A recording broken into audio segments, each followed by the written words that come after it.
Shri Gurubhyo Namaha. Good evening. It is a great honor to welcome you all to the 19th CUB Shri V. Narayanan Memorial Lecture organized by SASTRA Deemed University Chennai campus.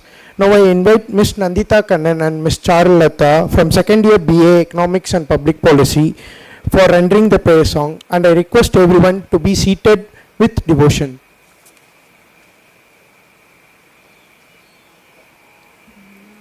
मैत्रीं भजत अखिल हृजेत्रीं मैत्रीं भजत अखिल हृजेत्रीं आत्मवदेव परानपि पश्यत आत्मवदेव परानपि पश्यत युद्धं त्यजत स्पर्धां त्यजत युद्धं त्यजत स्पर्धां त्यजत त्यजत परेष्वक्रममक्रमणम् त्यजत परेष्वक्रममक्रमणम् मैत्रीं भजत अखिल हृजेत्रीं मैत्रीं भजत अखिल हृजेत्रीं जननी पृथ्वी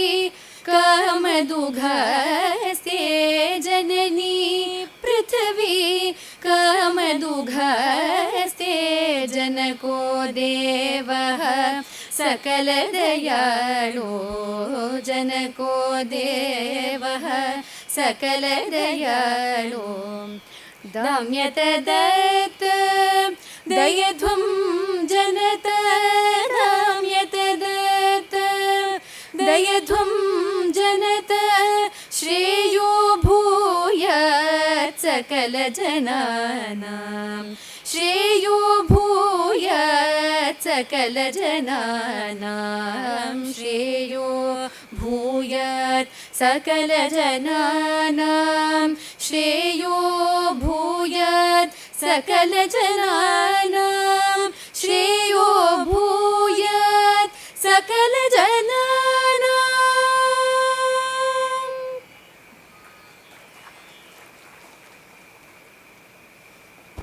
Now I invite Dr. S. Vaidya Subramaniam, Vice Chancellor, SASTRA University, to welcome the gathering.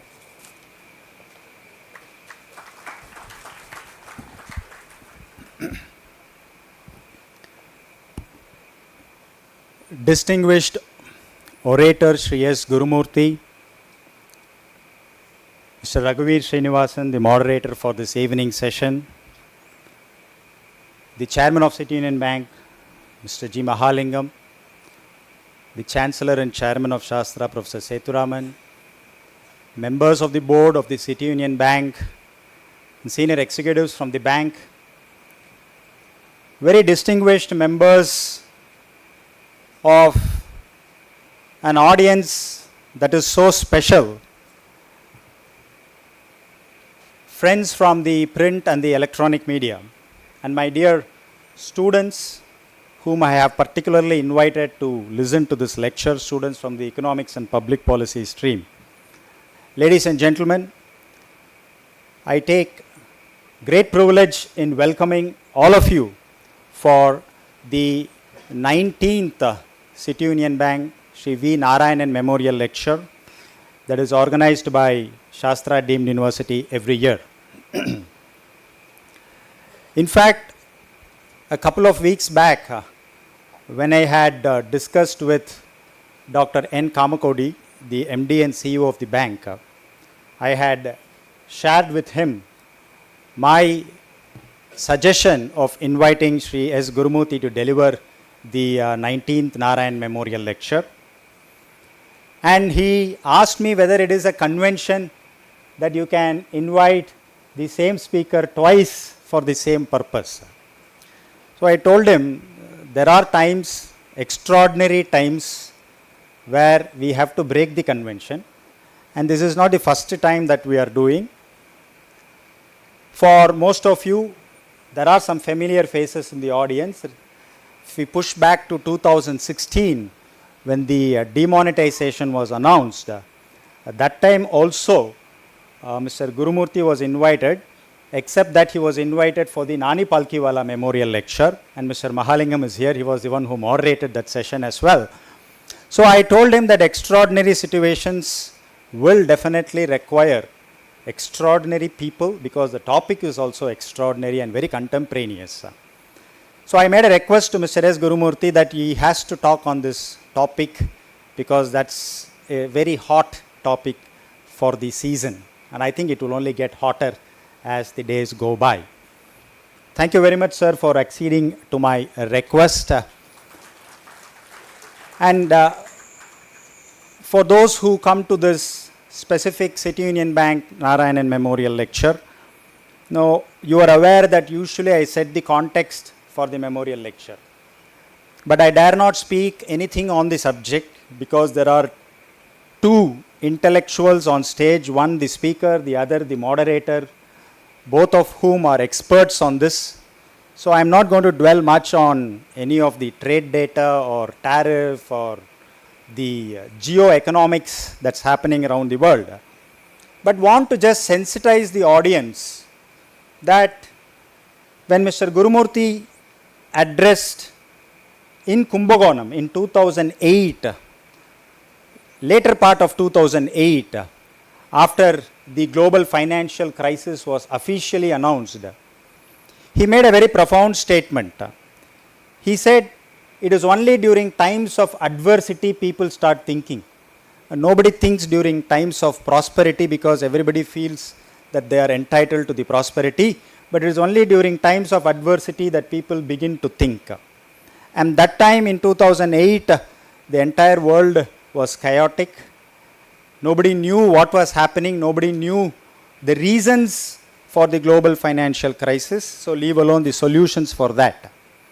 And when we sit here today in 2025, I just recall the same period of 2008. Not that 2008 was the first instance that the world faced such chaos. There is economic history that has always shown that there has been a lot of instances where the world has faced a lot of turbulence, especially after the World War. Then came the Bretton Woods twins, the World Bank and IMF, then the United States as the global powerhouse, the manufacturing powerhouse for the world, then the Vietnam War, then the interest rate manipulations, and then the entire shift happened towards market-based consumerism economics. Then the US lost its competitive edge over manufacturing. Then they went in search of wealth in different type of toxic financial assets, speculative markets, and the other part of the world sees that as an opportunity, and we saw the emergence of China and other geographies that wanted to actually displace US from the supremacy, not only the economic supremacy, but also the military supremacy that it was exercising all over the world. And then came the 2008 financial crisis, after which what the US think tank or whoever is the decision maker did was just postponing the crisis, and what we see today is just the postponement of certain decisions that just prevented the inevitable to happen in 2008. But the situation geopolitically is completely different. We have alternate geographies emerging as significant economic powerhouses. And that is why you find even the US giants, corporate giants, establishing various facilities outside the American geography. In certain countries which are now known as the global south, we have different facilities in Africa, in East Asia, and China on its own independently is establishing its supremacy. There might be different opinions on that. But the fact of the matter is, there is a monumental shift the way in which the world is looking at economics and trade, where the global south seems to have a significant voice, not only voice, even share in the global economics and trade. If you push back to the late 90s, the global south, as we call it today, had only 10% of the global trade as its share of the global trade. But in 2023 today, we find that the global south, or rather the south-south trade as a share of the global trade has risen to 30%. And what was 50%, the north has completely reduced. The rate at which the south-south trade is increasing is alarming, which only conveys the point there is something significant that is happening in alternate geographies.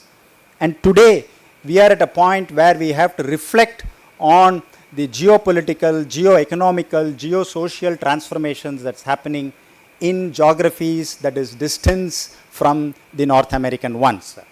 So friends, it is this context that makes the topic for the day so relevant and contemporary. And because of the recent announcement of the reciprocal tariff, and maybe we have this 90-day hibernation or a pause period, but nobody knows what is going to happen because of the mercurial way in which many of these policy decisions are being taken is certainly putting the world at the crossroads of a confusion that it has never seen before. So it is only, as I said before, during these times of adversity that we have to sit together and think. And we are not people who are capable of thinking independently on our own because we are influenced by various stakeholders. So here is an opportunity for all of us to listen to somebody who has done phenomenal work in this area, somebody who observed the way in which the world is moving in the past, somebody who even in the early 90s or early 2000 also predicted of this 2008 global financial crisis, somebody who is hands-on on data, somebody whose voice really matters not just in the Indian economic sphere, but at a global economic sphere. So ladies and gentlemen, please put your hands together and welcome Mr. S. Gurumurthy, the orator for the day. And I'm also extremely happy that Mr. Raghuvir Srinivasan agreed to my request to moderate this session as well. And on behalf of SASTRA, I welcome you, sir.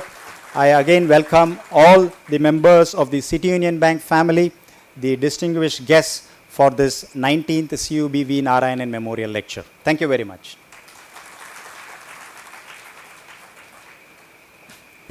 Thank you, sir. I request Dr. Vaidya Subramaniam to honor Sri Gurumurthy with a memento.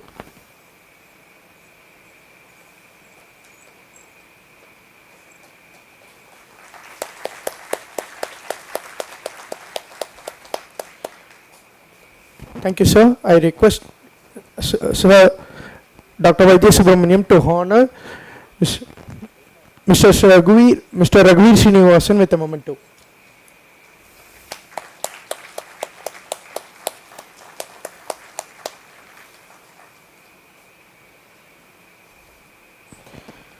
Thank you, sir. I now invite. Oh, thank you, sir. I request you to honor Sri Mahalingam, Chairperson CUB, with a memento.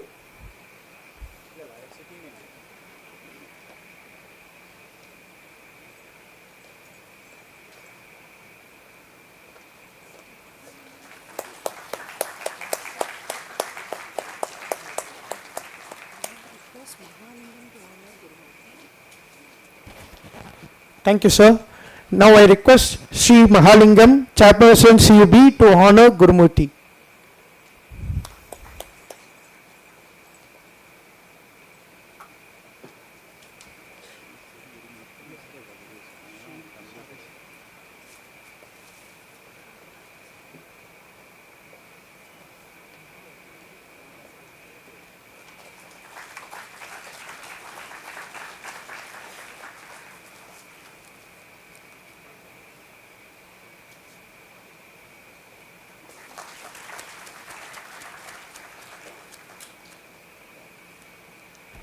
Thank you, sir. Now I request Sri Mahalingam, Chairperson CUB, to honor Sri Raghuvir Srinivasan.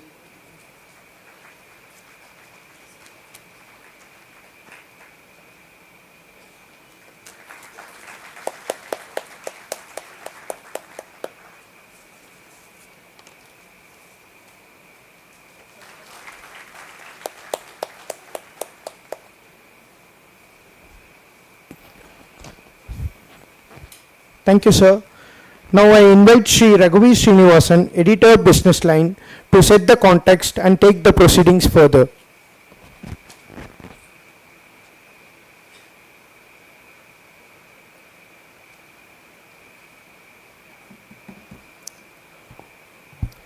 Good evening, Namaskaram. Thank you so much, Dr. Vaidya Subramaniam, for inviting me here to moderate this discussion with Mr. Gurumurthy. It's an honor to be sharing a stage with Mr. Gurumurthy, and particularly at SASTRA on behalf of City Union Bank. So it gives me great pleasure to be here this evening. The subject is very contemporary, as Mr. Vaidya Subramaniam, Dr. Vaidya Subramaniam mentioned in his introductory remarks. It's of great significance to every one of us assembled here in this room. It's not something that's happening in distant America. It touches every one of us, which is why I think the subject is critical and which is why I think Dr. Vaidya Subramaniam chose this for this evening. In the last 1 month, President Donald Trump has turned the world upside down with his campaign for Make America Great Again, MAGA as they call it. He has imposed tariffs, retaliatory tariffs. It's a trade war in right earnest with China and a few other countries, but other countries like India and the EU have stayed away as of now, wisely, without imposing retaliatory tariffs and getting into the game. What is MAGA so far as the economy goes? That's the important question I think that we need to consider. If you look at the United States, most of the critical products that is in daily use, starting from steel and down to iPhones, starting from cars and going to semiconductors, everything is imported into the country. They produce some steel but not enough to meet the requirements, and it has become a country of imports, so to say, and that is an issue of bother for Trump and the Republicans, because they want manufacturing to be brought back into the United States for various reasons. One, it creates jobs, obviously. You know how the job scene in the US is these days. You find industrial towns rusting away. You find poverty leading to crimes, all kinds of things which the government would not desire. And the second aspect is, of course, in products like steel and semiconductors, they would like to be self-sufficient, which is very important from the national security point of view. So where Trump is coming from in these respects is valid. But are the methods that he is using valid enough? That's a question that we need to address, and I hope Mr. Gurumurthy will speak on that in his lecture. Imposing tariffs is not new to the US. Ever since the Smoot-Hawley Act was passed in 1930 during the Great Depression, which brought down global trade by 2/3.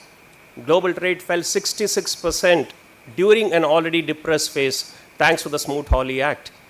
After that, if you look at every decade, there has been a trade war against some country or the other. You take the 1960s, there was something called as the chicken war. The EU imposed duty on American chicken, which was being consumed in large measures in the United States, in the European Union, as it was then called European Economic Community, EEC. And in return, America imposed a 25% tariff on things like potato starch, light trucks, which were imported into the United States from the EEC. And this is called the chicken tax. And it still remains on light trucks. Even today, if you import a light truck into the US, you have to pay 25% chicken tax. You move to the 70s. There was the gold standard, which was abdicated by the United States. That was a war in itself against the global economic community. You move to the late 70s. There was the car wars with Japan, because oil prices went up tremendously, and American cars are gas guzzlers, as they say. Consumers started importing Japanese cars which were fuel efficient, and this led to the US exerting pressure on Japan, and it didn't lead to tariffs, but the pressure was so much on Japan that Japan voluntarily imposed restraints on exporting its cars to the United States. You move to the 90s, there was something called as the banana wars with the EU then. EU imposed a tax on bananas from Latin America, not from the United States, from Latin America. And in return, the United States imposed tariffs on EU products. But why Latin America? How did it affect the US? Because two of American corporations, well-known corporations, were into banana plantations in the Latin American countries. And it affected them big time. So the United States slapped what is called as a banana tax. You move to the early part of the century, we all know the global financial crisis caused by the United States, Wall Street's irresponsible attitude towards financing. That is a trade war in itself. And 2018, Donald Trump in his first avatar again set off a tariff war with China. And now we have him in his second innings taking on the entire world. So imposing tariffs is not new to America. It is something that it's always been practicing. And the so-called bastion of free trade and laissez-faire, using tariffs as a weapon against every country in the world, including an island which has only penguins and seals. So this is the broad background to what Donald Trump is now up to. But what are his steps going to lead to? The first order impact on the US will be on inflation, because all imports are going to become, if they're coming from China, 145% costlier. If they're coming from other countries, XYZ%. Take the example of iPhone. A study shows that the iPhone Pro 16 Max, which today retails at $1,600 in the US, will go up to $1,900 if you consider only the 25% tax. If you consider the 145% tariff, iPhone prices are projected to go up to $3,500, which will make it unaffordable to any American citizen. And it will hit Apple's revenues. Apple has only two options: either move its production base to the US or absorb the increased tariffs in its fact profits, which is not an option because shareholders will rise in revolt. So if it moves its production back to the US, which is not a practical feasibility, but assuming it does so, the iPhone will become $3,900 according to the study. So this is how competitive America is in its manufacturing, and this is where Trump wants to move all the manufacturing into. The second impact will be on global trade. Day before yesterday, there was a WTO study which showed that global trade will shrink to 0.2% compared to the earlier expectation of 2.5% growth. That is how bad Trump's tariffs will be on global trade. Trump thinks that moving products into the US will make it bring jobs and bring security and all that. But the products are going to become more expensive because America's not competitive on cost at all. Now, he's also bargaining on the fact, this was brilliantly brought out in an article yesterday in the Hindu. I don't know how many of you read that, by Professor T.T. Ram Mohan. He's a ex-professor of IIM Ahmedabad. He says that the expectation is that with a 10% increase in prices, it will be offset by an appreciation of the dollar by 10% because imports will come down. This is a dangerous argument to pursue because you are assuming that the dollar will appreciate. It's quite possible the dollar will depreciate because you're looking at recession, and not just in America but across the world. So it is a loser-loser game that Trump has started. But from his point of view, it makes immense sense. He wants to bring back jobs into the US. He wants to bring back manufacturing into the US. He's willing to take short-term pain for long-term gains. But whether this gamble will work is literally the trillion-dollar question, because it's going to have an impact across the world and not just America. So I'm sure you're all waiting to hear Mr. Gurumurthy. I don't want to get too much into this discussion right now. I'm also waiting to hear him, so I will stop here for now. But after Mr. Gurumurthy speaks, I'll engage him in a question and answer session. Thank you so much for listening to me.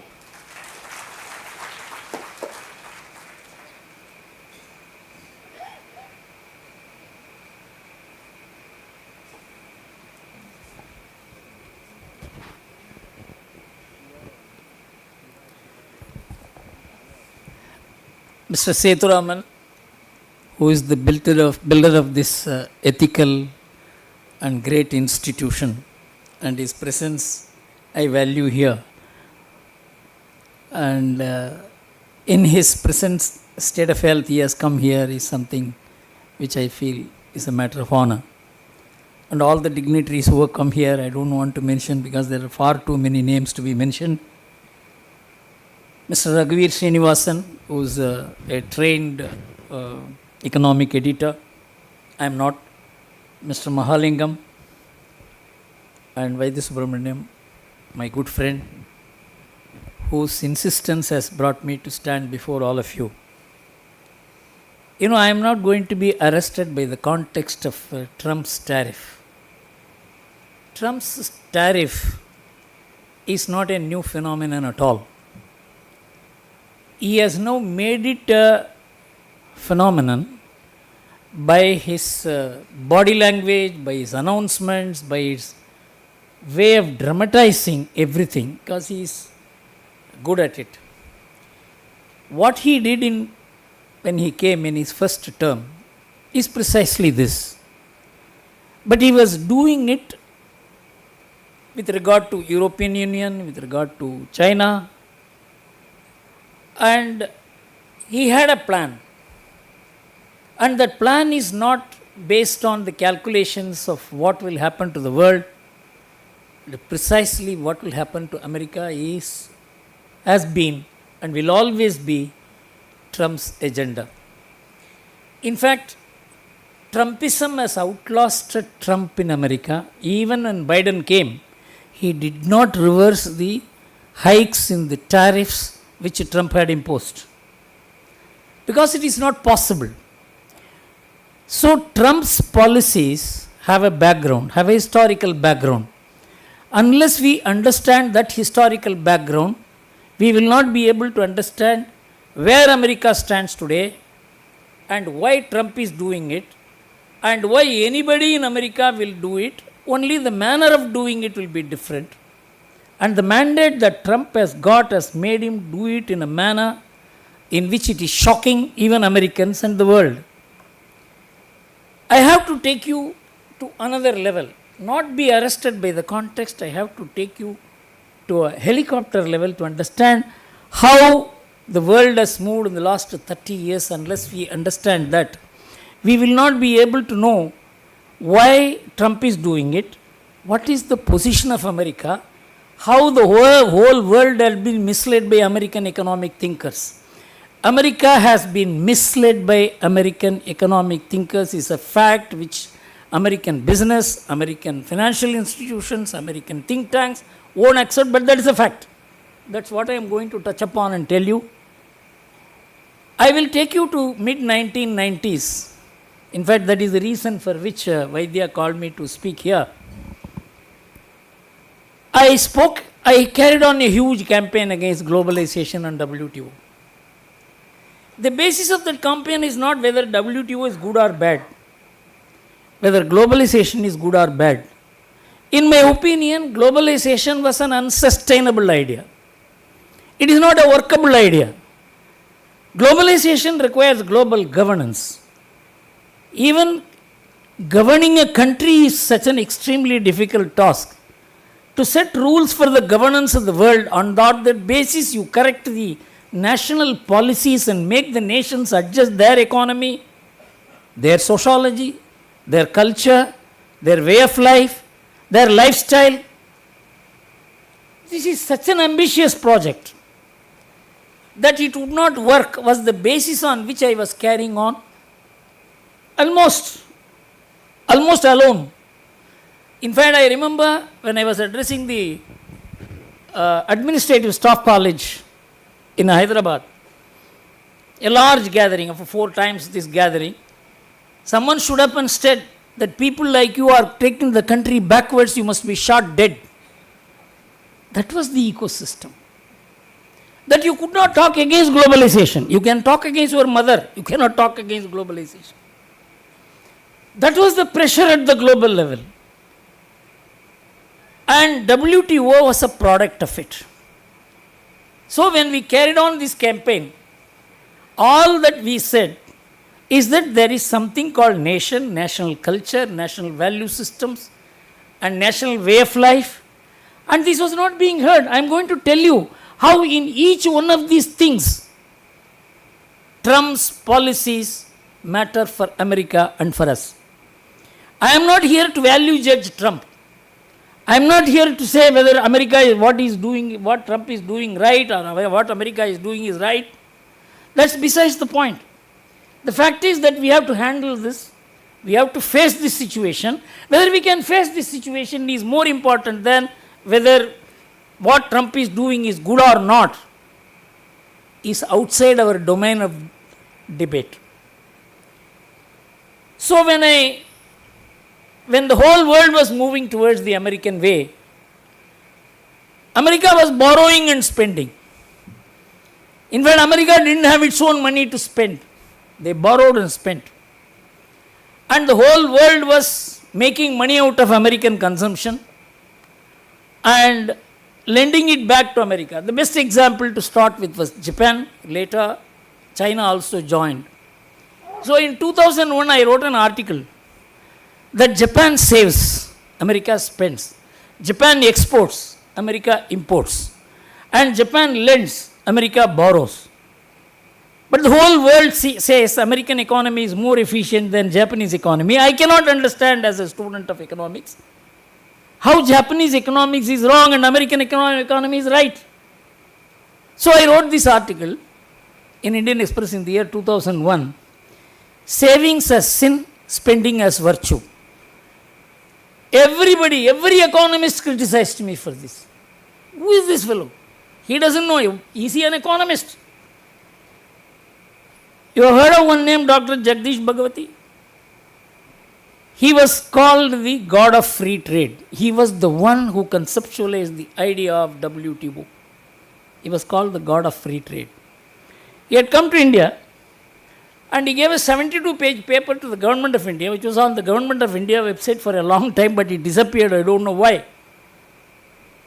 In that paper, he had mentioned that the Indian economic scene has to be revamped, in which he wrote 3 pages on how the Indian families and particularly the Indian women have to adjust themselves to the change. He said that Indian savings rate is 19% of the GDP. Now it is over 30%. So this 19% savings is too high. You must bring down the savings to 10%, convert the 9% into expenditure, and that will become the purchase of goods and then production and then employment. Nobody can stop India's growth if Indian savings are halved. And where will the investment come from? Don't worry, Americans are willing to invest in India. Why do you bother? Who runs the industry is not an issue. That your industries run and produce goods and export and give you employment is more important than who owns your economy. And he said, in this, the biggest problem are the Indian women. They are very miserly. You must expose them to spending. You must have huge malls. You must, your goods are so bad, nobody is going to buy those goods. You must buy bring attractive goods and attract the women to spend. Unless the Indian women start spending, give up their moderation, India will never develop. But the Indian economists and the Prime Minister and the Finance Minister began doing this. And as a media man, we were all very happy. We were getting huge advertisements and consumer goods. And there were songs in praise of consumer goods. Till then, we never had songs to praise goods. And the Indian women listened to the songs but did not buy the goods. This is important because the Indian savings to GDP ratio went up from 19% to 37%. That is India. Unless you understand this, the dynamics of Indian consumer is a responsible consumer. There is nothing called an individual consumer. Every consumption decision is taken as a family. This research was done by a management student of Kanpur IIT, if I remember right. And she had put together all the materials to show that there is no individualism in India in economics. A family as a whole sits together and decide whether we should buy a car this year or a house this year. It's all taken as a family. The institution of family played the greatest role in keeping the Indian economy on the track, moderated. And women were at the center. I could see it. I could see it as a functioning model. But do you mean to say in any economics newspapers, in any economic discourse, or in any economic books, textbook, you will find this? This is the reality. We miss the reality, and you will be surprised to know that the article which I wrote in 2001 was published by Hudson Institute in its annual number in the year 2009. And the lady, she was the editor of that Hudson Institute journal. She said this was sent to me by somebody, is an Indian economist, and I was very much impressed by this. So I thought of publishing it in this issue. Though I may not be able to agree with all that he has said, I am not able to ignore anything that he said. This is what she wrote. You will be surprised to know that Dr. Jagdish Bhagwati, who had given that paper, I had criticized that paper very heavily. That it won't work in India. It may work in America. It won't work in India because India functions in a different way. And our families are very different because in America there is no family in the sense in which you have families here. And I'll give you a small example. In America, because of the Social Security which was brought in 1980, all the responsibilities of taking care of the parents, infirm people, unemployed people, all this has passed on to the state. All that you have to do is to pay 12.5% tax.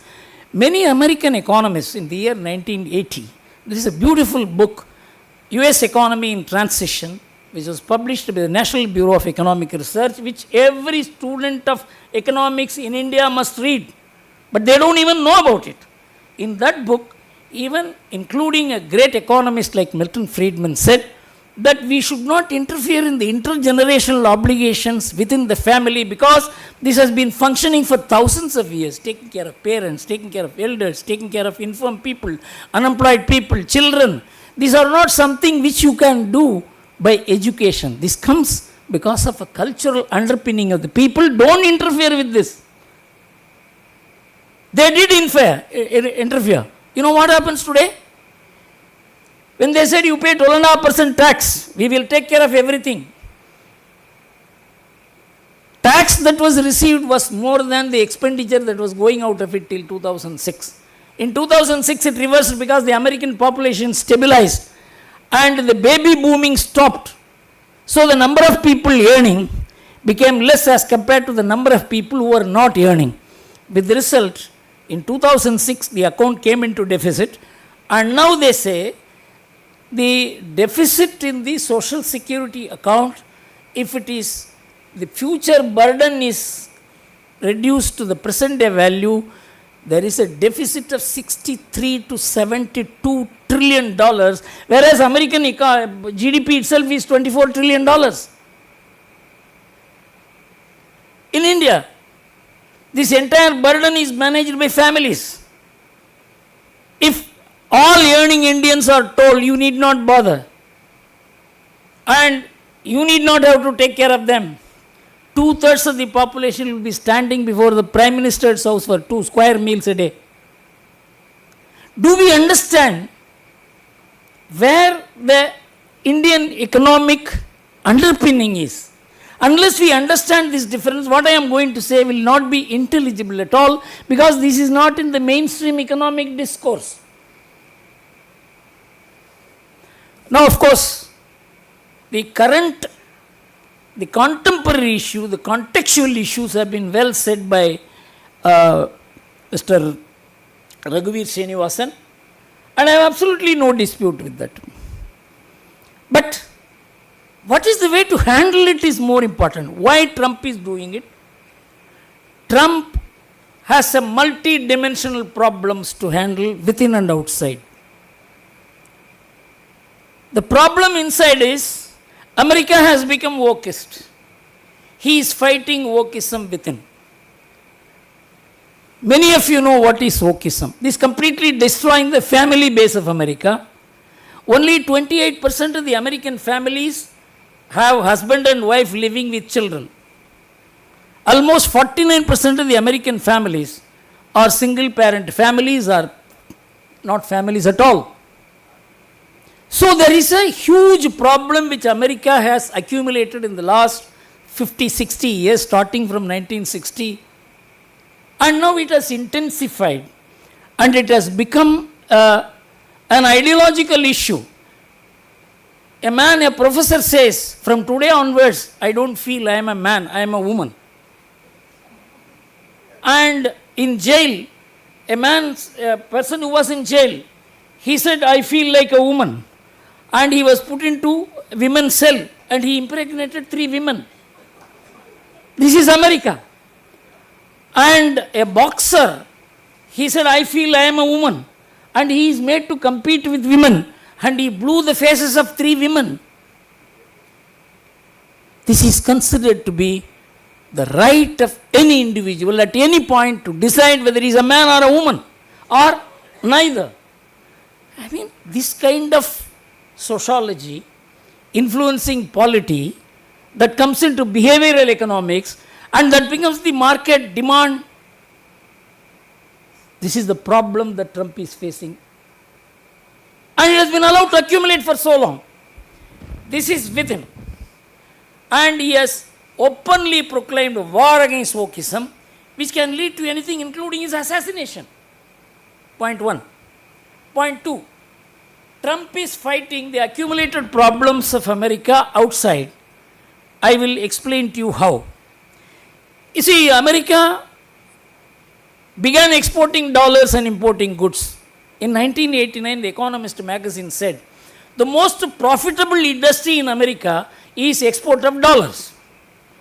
You print and export dollars and import goods. With the result, from 1976 to 2021, I don't have the data later, the deficit in the American current account exceeded $14 trillion. That is the amount of dollar printed and exported out of America that is not under the control of America. And you look at the US debt position in the year 2000, as late as 2000, America's debt was $1.8 trillion. Today it is $13.7 trillion.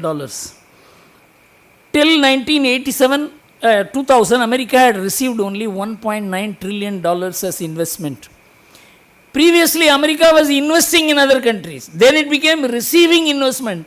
It was lending to other countries. It began borrowing from other countries. And the borrowings had increased from $1.8 trillion to $13.7 trillion. And the investments which America was receiving, it was an investor country. It became an investee country. And the investment exceeded $12.4 trillion. This is the amount Americans spent to overlive, over and above their national income, over and above their family income, over and above the overall capacity of the nation they were overliving. And this is continuing. You will be surprised to know that the US made a net positive investment in the world of $80 billion in 1980. If you transform it to the current dollar value, it is $2.3 trillion. That is the extent of investment America had made outside. Today, America has received investment of $26 trillion. Last year alone, $6 trillion. It's not a country which is investing. It is a country which is receiving investments. All this has made America an unstable economy. Now you must understand what is the impact on the dollar. In fact, Vaidya was talking on the side. The dollar was backed by gold.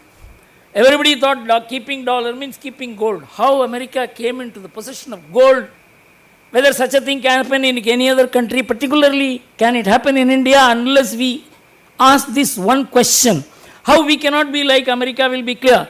In the year 1934, America nationalized all gold, proscribed all private gold, arrested all people who had gold. Can it happen in India? And by that they accumulated a gold stock of 16,000 tons of gold. And that became the backing for the dollar when the Bretton Woods meet came, where they said America will back the dollar with American gold. How did the gold come? They robbed the people. In India, we have today, from 1991 till today, we have officially imported 21,000 tons of gold. We are supposed to have 40,000 tons of gold with us. Can the government touch it? In fact, in that sense, India is the most prosperous economy at the people's level. In fact, I was discussing this with Pranab Mukherjee when I wanted him to allow the people to deposit gold in the bank. Not ornamented gold, unornamented gold. And say those who deposit the gold should be allowed, should not be asked any question as to where they got the gold from, and they should not be asked to pay tax. And you accumulate 4,000-5,000 tons of gold, and that gold can be sold by the bank branches to the Reserve Bank, and that will become the foreign exchange reserves of the country, and the money that the branches will receive will become investable funds. This will transform the country. Of course, that is pending with the government of India even today. He was the only finance minister who was willing to do it, because he understood that we have so many thousand tons of gold which far exceeds the gold reserves of many prosperous economies, but we have not been able to capitalize on that. Only a person who is rooted in the Indian way of thinking will even understand what I am trying to say. So, it is not that the Indian economy is weak, that the Indian economy cannot handle this situation. This is only one of the points which I have made to you to show how the potential of the Indian economy is not even being looked at, much less exploited. The third point is, America had exported dollars, the deterritorialized dollars as they call it, the dollars that are owned not by Americans, not by American companies, which is completely outside the control and the purview and policy making of the US Federal Reserve System, is $25 trillion. What will America do with it? Let us assume Indian currency to the extent of 500,000 crores is outside India. Is it your strength or is it your weakness? With that money, half the American economy can be bought by foreigners. That is the danger of Trump facing. Previously, dollar was equal to gold. Then American economy became so powerful. Then dollar itself became more valuable than the gold. If you see from 1970s to 2008, gold was lagging behind dollar because dollar was considered to be more valuable than gold. So that is how dollar became such a super currency. And they said in the economics, of course Raghuveer will tell better, that if a country keeps on incurring current account deficits, its currency values will go down. But America kept on having current account deficits. I told you $14 trillion, but the dollar values kept on increasing. No economist could explain why it is. Two economists came out with a fantastic explanation in Harvard University that American economy is not governed by the rules of economics, it is governed by the rules of physics. You know what is physics? The whole world is sustained, the universe is sustained by a dark matter which holds the universe together. So the whole world economy is held by the dark matter called American security, and that is reflected in the value of the American dollar. And the American dollar is the pride possession of the world, which is true till 2008. It's no more so. Trump is saying, if you don't use my dollar, I will put sanctions on you. This is the transformation from a dollar which is the pride to the dollar which is being forced. These are all the problems Trump is facing. So what will he do with the dollars outside? This is not a normal discourse you will find in newspapers or even in economic debates. I have not come across this. What are American problems? America had taken more responsibilities than it could discharge. It had taken over the entire security of European Union, Europe. It is not able to discharge it. Now it says you look after your security. Europe is crying because they are used to such an easy life that America is there to protect us. And America is no more going to protect them. America says we don't have any money. You look after yourself. Where did the money go? You must go to the theory which the god of money, Alan Greenspan, expounded in 1990s. You know, previously America had a very responsible US Federal Reserve System, and Paul Volcker, he theorized that you have to control the money if you have to control the economy. And he proved between 1982 and 1984 that US economy, which was going down, the interest rate for bank deposit in America was 24%. Inflation rate was 28%. At that time, Paul Volcker took over the US Federal Reserve System and said, I will control the money. He controlled the money, controlled the inflation, made the America perform. Its GDP from minus it became plus and grew more. There was full employment. In 3 years he transformed the country. This was responsible American economics. This completely changed because of globalization. There is a difference between global trade and globalization. There is a difference between international trade and global trade. International trade means bilateral trade. You will import only if you have money. If you don't have money, you will not import. You will import only to the extent you export. This was the position till the Bretton Woods came. In the Bretton Woods model, you could borrow money from international financial institutions and import. This became global trade. Globalization meant that you don't bother about whether it is current account deficit or current account surplus. You keep on borrowing, investment will come from outside. The whole world economy is one. You should look at the whole world as one. And America began to buy goods from outside. As I told you, began exporting dollar. Now everybody is having dollar in their hands and we have dollar in our hands. 2/3 of Indian foreign exchange reserve, which is $600+ billion, is dollar. But we don't know what will happen to the dollar. This is the extent to which global economy has been destabilized by American economy. And for that, the one man responsible I have always written, is a man called Alan Greenspan. He was called the god of money. You know, when he was the Federal Reserve Chief, he kept on expanding the money supply.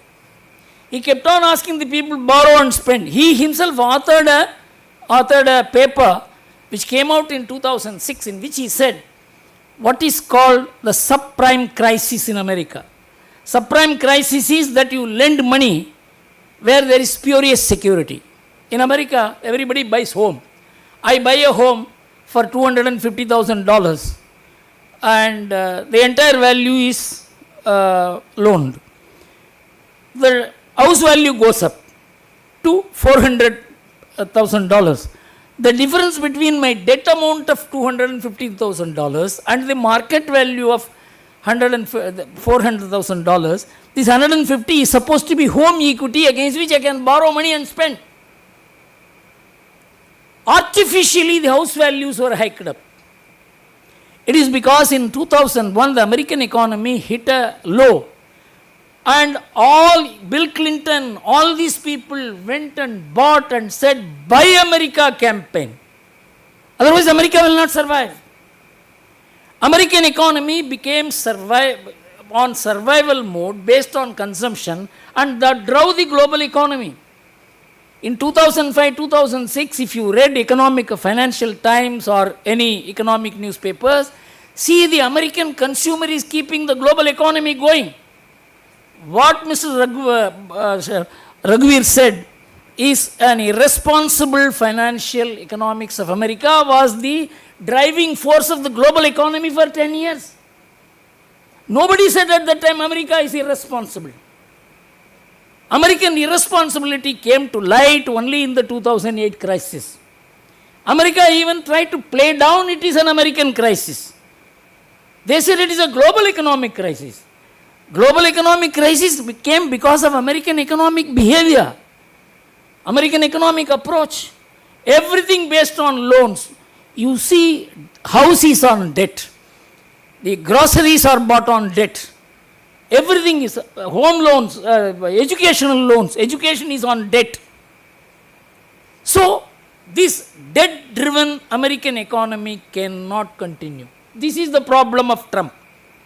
You look at, you are the leader of America. Will you think of America, or what will happen to India, or what will happen to China? You will not bother about it.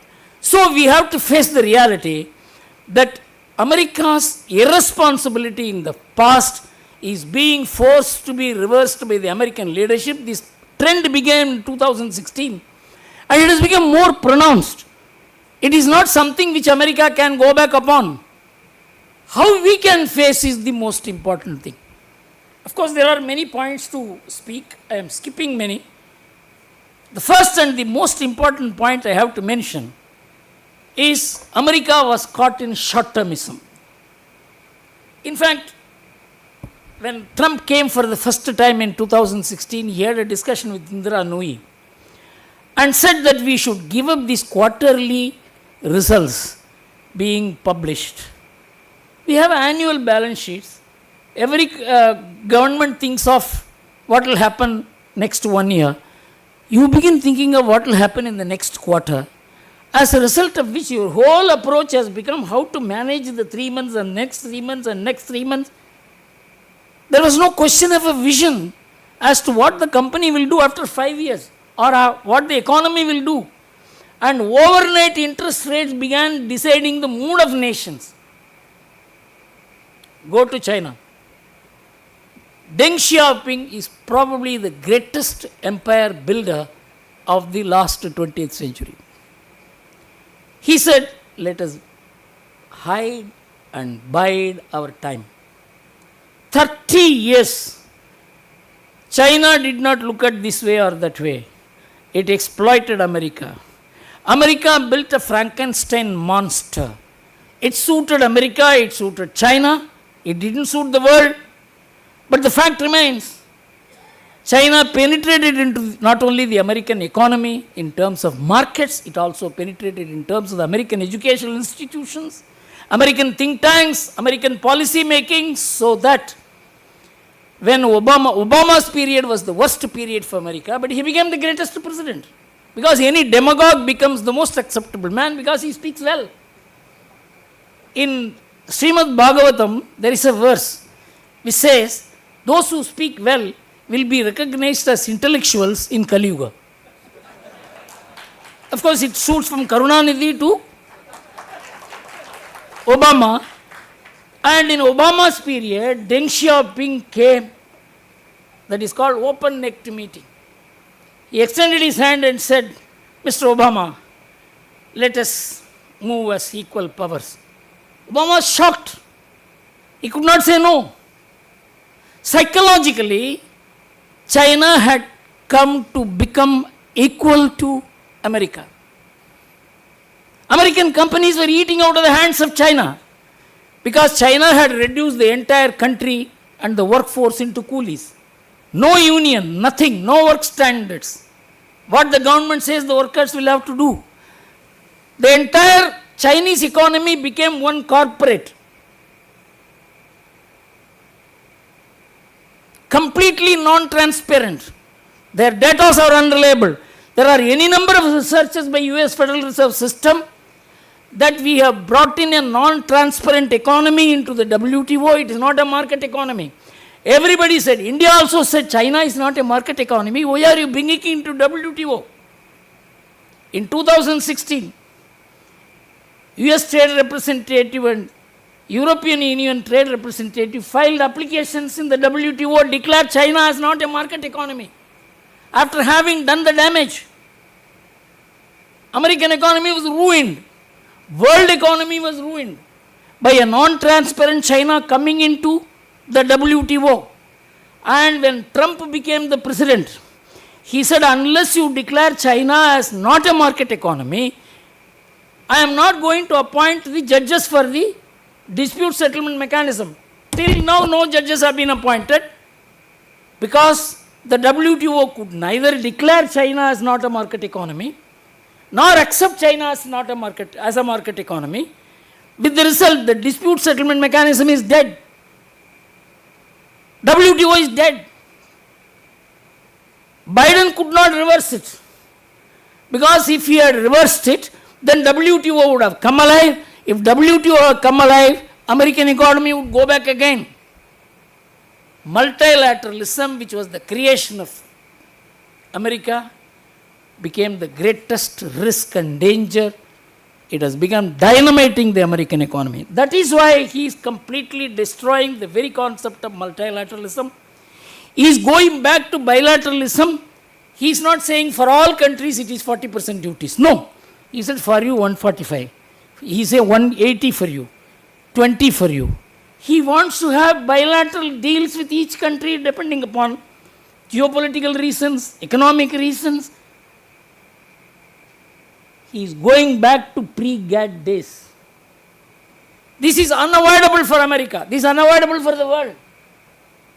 Every country will have to choose with whom it will have a dealing. Because you must have a dealing with everybody. You are caught with China. We have $100 billion current account deficit year after year with America, with China. It is because of WTO and recklessness of the UPA government, which reduced the import duty to nil on power, steel and cement projects. Because we had foreign exchange coming into the stock market, which we did not know how to spend. And we reduced the import duty and asked the people to buy these machines from America and put it up. And there was no market. And the monies that were lent to the companies became NPA. This was admitted by Raghuram Rajan. Dr. Y.V. Reddy said, don't allow this money because we can't use this money. Suddenly, if you are given 500 crores, what will you do? You don't know what to do. So our economists thought that this money has come. Now we should import because we don't produce efficient capital goods. China does, so we import goods from China and we will have 10% growth rate. On a short-term money which comes in the stock market, you make long-term investment through the bank. The economy was frozen for 8 years in NPA because of this single decision. Y.V. Reddy submitted a report. Please stop this money. Levy what is known as Tobin tax. Chidambaram and Manmohan Singh and Montek Singh Ahluwalia rang him up at 12 o'clock in the night. Is this Y.V. Reddy himself has written? Stop it, remove that. Y.V. Reddy said, if I have to work with the government, I have to remove it. He was one of the most responsible central bank governors. And his economic policies and monetary policies were so appreciated after the 2008 crisis. The entire US Federal Reserve governors called him and made him give a lecture where they went wrong. In fact, I think if I remember it, Financial Times wrote an editorial. If Y.V. Reddy had been the US Federal Reserve chairman, there would have been no global financial crisis. Do we know? How many people in India even know it? We escaped not because of the government. We escaped in spite of the government. It is because of our family system, responsible, moderate consumption. That is what sustains India. The Indian economic model, which we expounded in 1990s, that we have to keep our socio-cultural, economic interlacing intact. We should not allow the global thoughts to invade, penetrate and pervert India. It won't work. For no country it will work. When we started and ran this movement, we faced such opposition. And Dr. Jagdish Bhagwati he was asked a question. You are saying India should spend and reduce its savings. Mr. Gurumurthy says that India should increase the savings and reduce the expenditure. What do you say? He said, who is Gurumurthy? Sir, he is also an economic thinker. Oh, if he is an economic thinker, you can call me a Bharatanatyam dancer. You know, Chidambaram quoted this in the year 2021 and said, Narendra Modi is listening to Bharatanatyam dancers. How will this country grow? See the kind of domination by the Western thoughts which perverted the Indian way of thinking, original way of thinking, our way of understanding economics. This is what failed India. It's an intellectual failure. It's a leadership failure. It's a bureaucratic failure. We have to revamp the whole thing. In the year 2009, June, The Economist magazine wrote in the cover page, the economic textbook, what happened to modern economic theory. It was melting away. Inside, it wrote an editorial saying that economists were believed to be more important than political leaders and they were respected. That humble profession has been humiliated. That arrogant profession has been humiliated. And there were street battles among economists. You are wrong, I am wrong.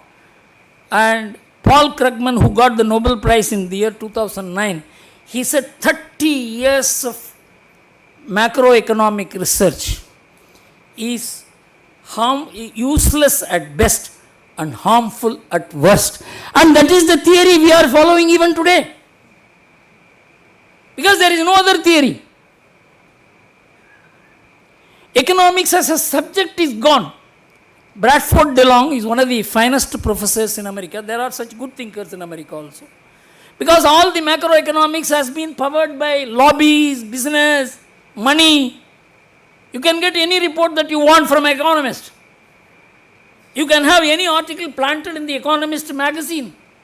And that became the Bible for everybody to cite and follow. Economist magazine itself humiliated itself by saying the current economic theories won't hold good.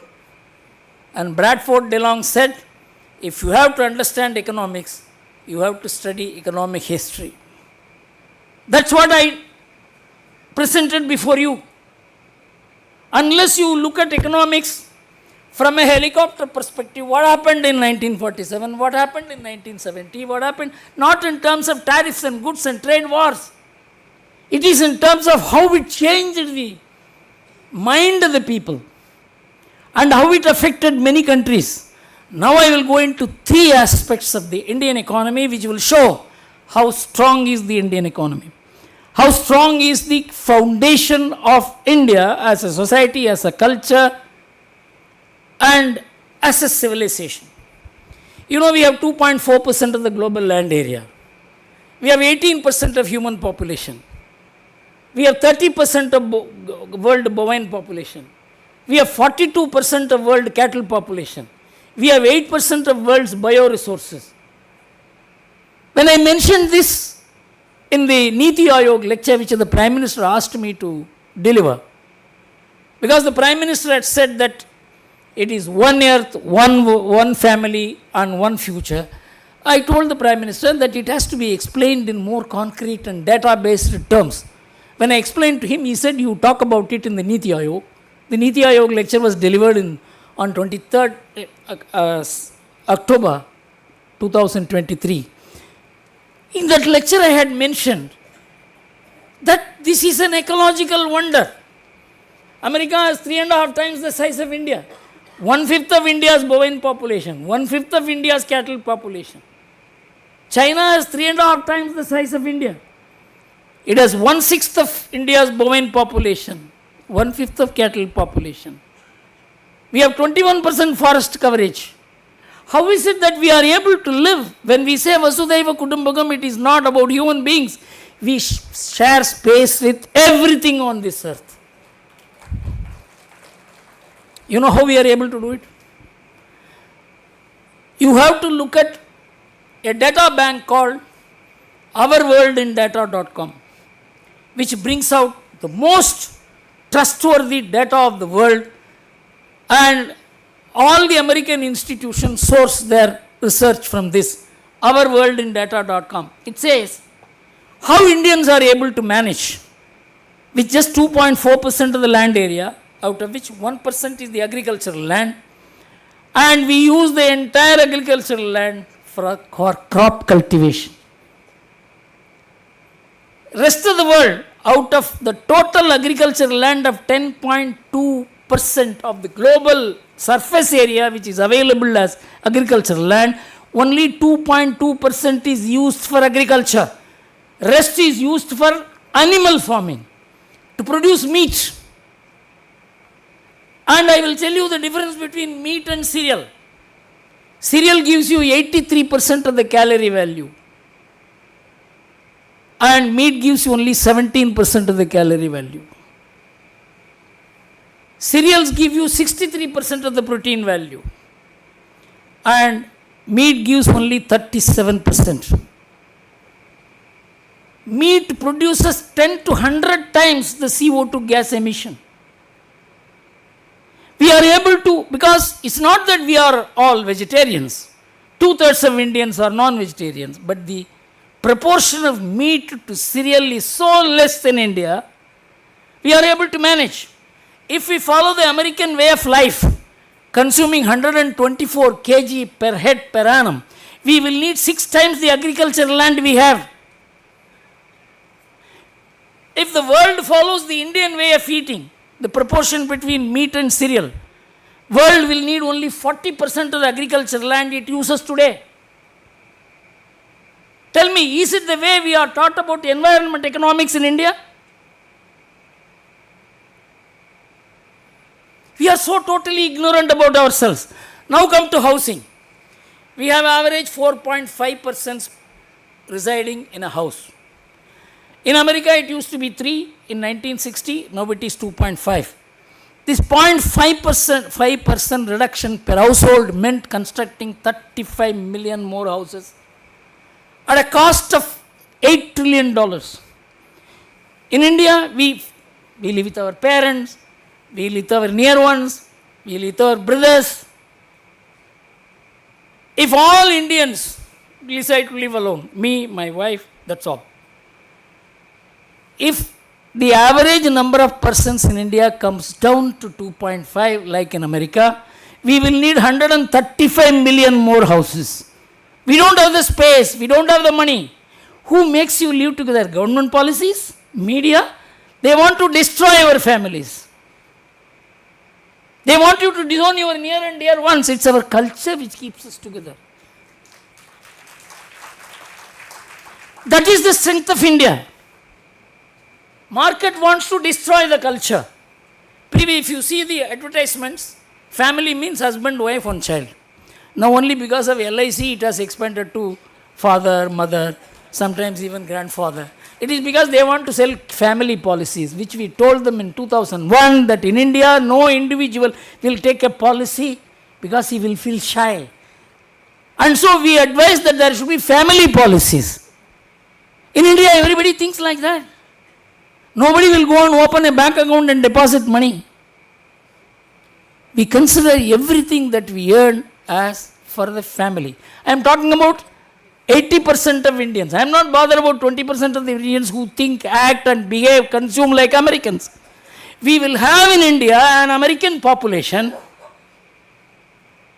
but that should not decide India. This is the struggle we have been waging since 1990s. And I am happy that Trump is doing the same thing in America. Whatever the Swadeshi Jagran spoke in 1990s, Trump is speaking today. What is MAGA? Because that is reality. It's not because we spoke. That is why I will conclude my speech with 2 experiences in my life. See, I was a corporate advisor. I had understood financial economics, corporate affairs in the way in which the world understands. And I was part of the global thinking. I was advising many corporates from global perspective. There is There may not be many corporates which had not taken, many large corporates which may not have taken my advice at some point or the other, and many of them are my friends. I came in very close contact with them in 1990s. When I asked them, how are you going to face globalization? They said, we don't know. It's a new animal. Only one man told me, Guru, for 20-25 years we have to tackle this. Afterwards we will master it. And his name was Ratan Tata. I did not come across one confident industrialist at that time. Our bureaucrats were telling our businessmen, please sell your industry and go away. Afterwards, if you don't sell now, it will have a scrap value tomorrow. Because the scale of business has gone up. You can't match the scale. You don't have the money. You don't have the market. This was how our policy people were evangelizing our business people. And I was advising them. So at that time, I didn't know what to do. A Gandhian by name Dharampal told me that you can never understand this country by reading newspapers or by addressing universities or by talking to these business people or the policy makers, because they are all part of the same pack with the same thoughts, same behavior, same lifestyle. You have to take a travel across the country. This is what Gokhale told Mahatma Gandhi when he came back to India, that you are coming back to a new India. 30 years he was away. He said you have to take a travel across the country to understand India. He said in that 1 year you should not speak anything. You just observe. Mahatma Gandhi went throughout the country. It is in Madurai he saw the farmer who was a half-naked farmer. He decided to transform himself because that became the brand of Mahatma Gandhi. Mahatma Gandhi with coat and suit could never have conquered this country. He related to the people of India. His appearance, his body language linked them to the people. He said he transformed. It's not that Mahatma Gandhi transformed the country. The country transformed Mahatma Gandhi. So he told me, you take a travel across the country. Then I began traveling from Ludhiana to Batala to Rajkot to Jamnagar to Morbi. Every place revealed such intense entrepreneurship which I had never seen in Bombay, in Calcutta, in Chennai, nowhere. I always ask this question to many universities and colleges, which is the place with the highest per capita income in India? It's not Bombay, it's not Delhi, it's not Calcutta, it's not Bangalore, it's not Hyderabad. It is a place called Morbi in Gujarat. Even today, this population is only 5 lakhs. 3 lakh people are employed. 1,000 ceramic units. It is the ceramic capital of India. 1,000 diamond cutting units. 1,200 textile units. The only language they do not know is English. Throughout my travel, I found that the industrial clusters which have been gotten up by communities, they were headed by people who were not educated.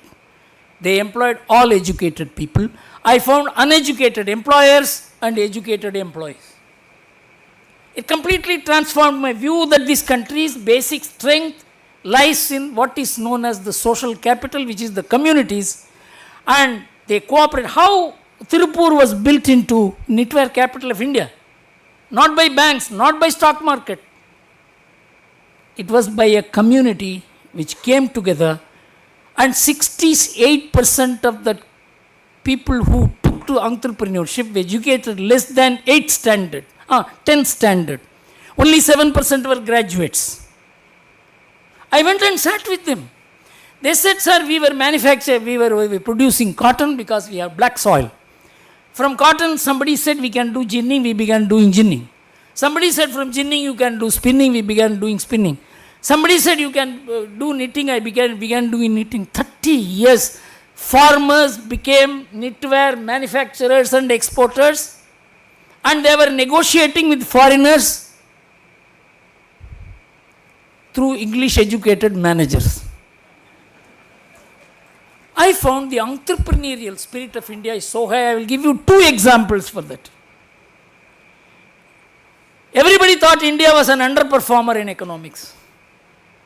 That we knew God, we knew philosophy, we knew spiritualism, we knew literature, we knew language, but we did not know economics. When I was a student, this was how I was being taught. In fact, in 1978, Professor Raj Krishna, who was the economic advisor to the government at one point in time, he was asked, Mr. Raj Krishna, we are also socialist economy like other economies. We are not growing as fast as Russia, as fast as East European countries, Yugoslavia. You don't know whatever policies you follow, you cannot grow because we will have only Hindu rate of growth. This Hindu rate of growth became the brand of India. It was destroying the name of the entire civilization. This was 1978. In 1981, something stunning happens in the world. One Paul Bayrock, he was asked by the WTOs to study the global economic architecture between 1750 and 1900, and he came out with a research which showed that in 1750 India had a share of 24.5% in global GDP. China had 34%. Both of us were 2/3 of the global economy. America and England put together 2%. This whole thing turned upside down in 1900. We crashed to 1.8%. China 6.2%. America and England rose to 42%. This is where India was robbed. West could not accept it. So the OECD nations constituted a huge study headed by Angus Maddison, who came out with a report in 2001. Angus Maddison started saying that Paul Bayrock methodology is wrong. But he came not only to the same conclusion. From first year of the common era to 2001, he said for 1600 years India was the leading economic engine of the world. China 1 year, one century. Next India. Then both of them crashed. You know why it happened? We were entrepreneurs and traders. 1934 Bank of International Settlements report. It said between the 14th century and 19th century, India accumulated 14% of the world gold production. That was the export surplus of India. And come late, in 1947, we had a sterling balance of $1.5 billion. You know what $1.5 billion in 1947 means today? $110 billion. This was the export surplus of India.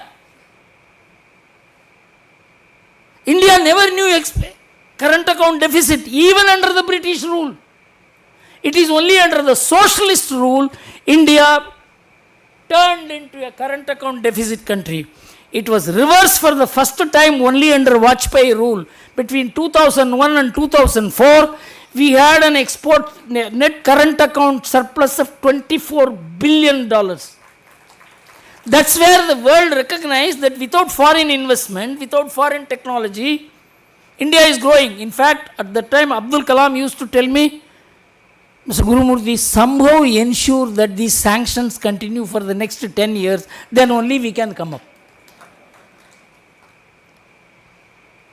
We just don't trust our people. We need a completely new outlook. My mind goes back to an incident in the life of Maharishi Aurobindo. Aurobindo had come from Bengal. He had taken asylum in Pondicherry. And everybody was looking at Aurobindo. He is going to show us the way because he is one of the tallest intellectuals in the world. But Aurobindo was looking at a madman called Kulachami, and he said, this man will show the way. Kulachami, he will come and laugh, he will cry, he will throw stones. I said, Aurobindo looking to this madman for lead. So one day Aurobindo and his colleagues were sitting and having a cup of tea. Kulachami came and lifted the teacup in front of Aurobindo and showed it to him. Aurobindo saw the cup was full. He emptied the teacup and showed it to him and kept it and went away. Arvindo sir, I got my message. You lost your tea. Tell us what message you got. Arvindo said he has asked me to empty my thoughts and begin thinking afresh. That is the message I would like to give to thinkers and economists of India and the leaders of India. Thank you very much.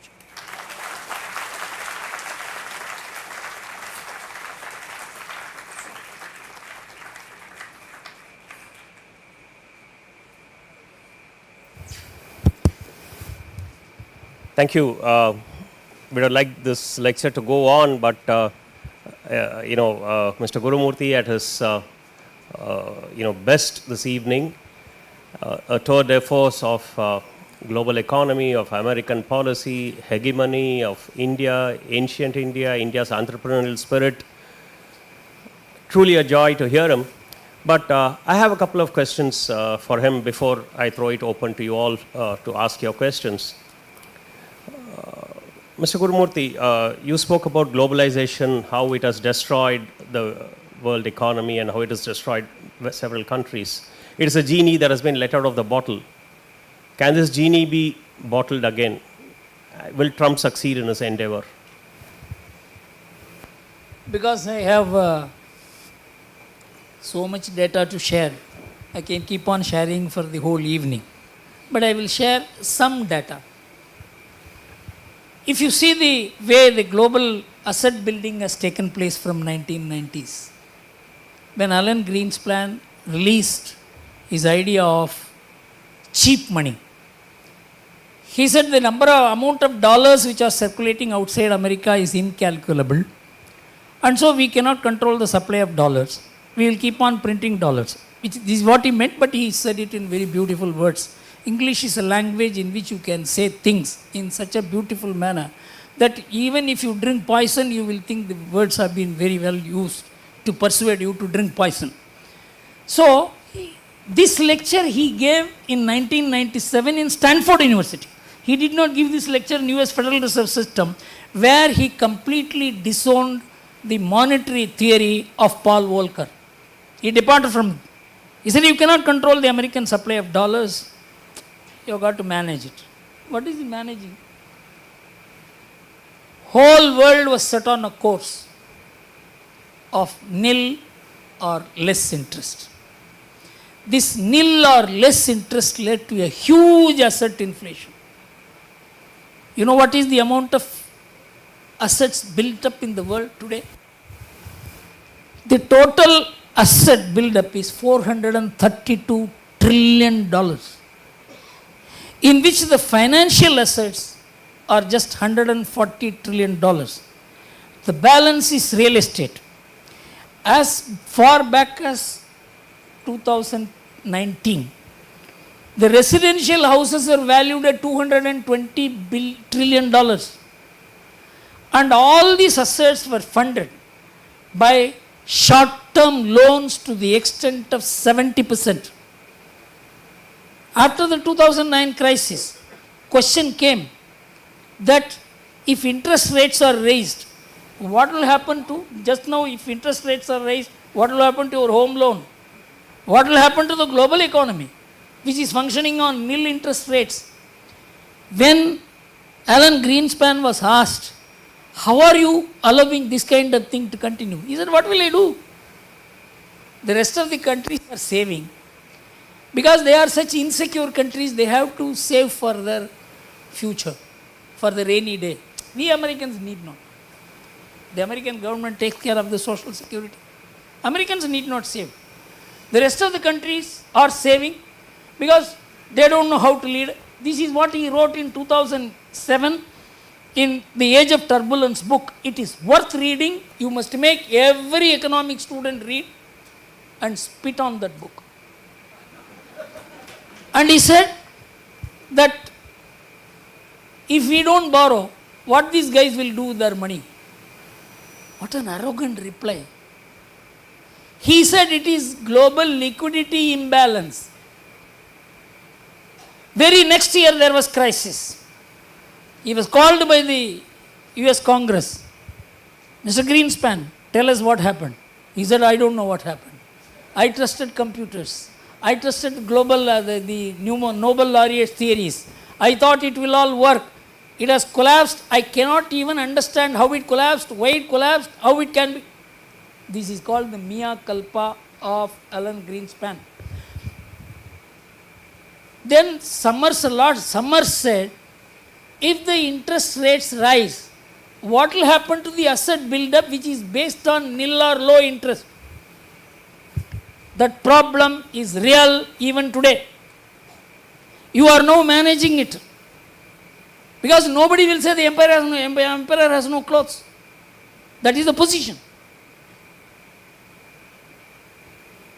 So it is not that Trump is not bothered. Trump wants to save America. He is not bothered about others. Fortunately, the share of India's assets, if you look at, and I don't want to go into details, the asset base of America is 32% of this 432 trillion. European Union is 25%. China is 17%. Japan is 7%. Fortunately, we are just 3.5%. Our family debt are low. National debt is low. Any country which has low debts will be able to manage the global turmoil. Our bank debt to GDP ratio is less than 50%. It is 250%. China is a heated up economy because they are competing with the largest economy. So we have underlived, we have moderately lived, and you will be surprised to know India is the country with the largest home owning population. 84% of Indians have a house because 70% of them live in the villages. In village, everybody has a house. It may be a thatched roof, he still has a house. In America, at a loan of $11 trillion, only 67% of the Americans own houses. If you have food, if you have house, then 90% of your economic problems are solved. In other countries, they have to pay the next month home loan dues. Where will they pay? In India, the total home loan is 24 lakh. And the number of home loan borrowers are 17.8 million, out of which 80% are borrowers of less than 35 lakhs, which is the affordable housing. We are one of the safest countries in the world. So we have got to compare on each fundamentals where India stands. For example, in wealth, India is 3.5 to China 17.5. India's contribution to GDP from real estate is just 7%. In China, it is 29 to 30%, which is all funded by asset inflation. The real estate wealth in India is 77%, unfunded by loans. That's the most important thing. Next, our home owning population is 84%. They are only the stablest economies in the world. But that's not how we are looked at. All this data is available in State Bank of India research. It appears in one corner in financial newspapers. It doesn't become the main theory. It is based on a way of life which has been preserved for hundreds and hundreds of years and sustained till today. This cannot be, this kind of lifestyle cannot be built in America. So my feeling is that the genie is out of the bottle. We don't know what it will do to others, but it will do less damage to us than to others. In fact, I asked Mr. Ajit Dole, who is one of my friends, what will Trump's policies do? He said, in one sentence, he said, Trump policies will affect everybody to the maximum and will affect us to the minimum.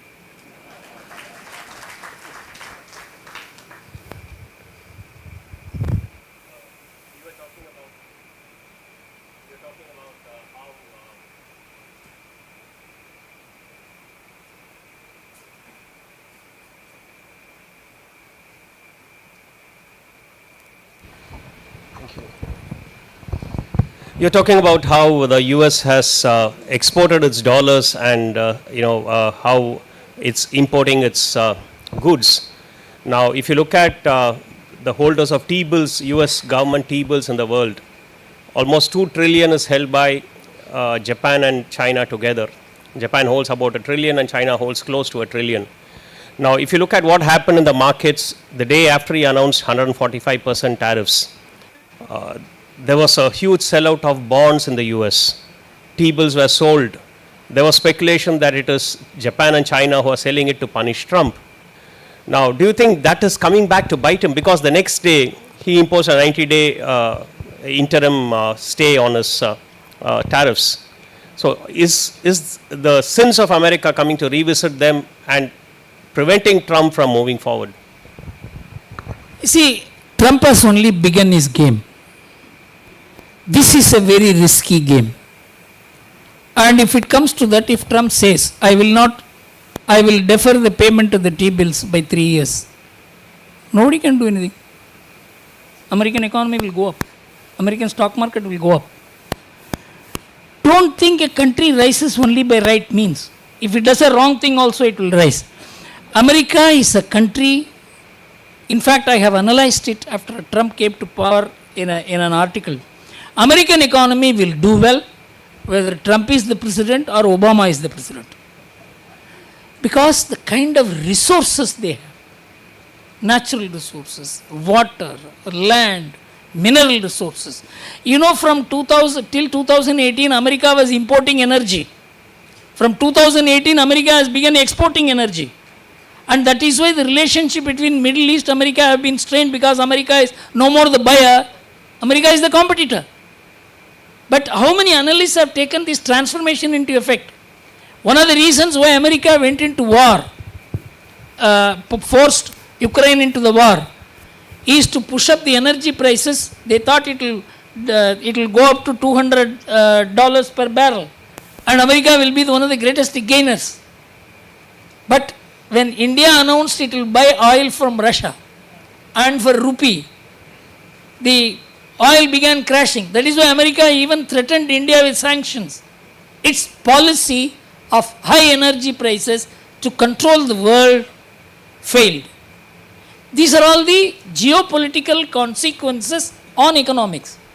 So my feeling is, America will go to any length.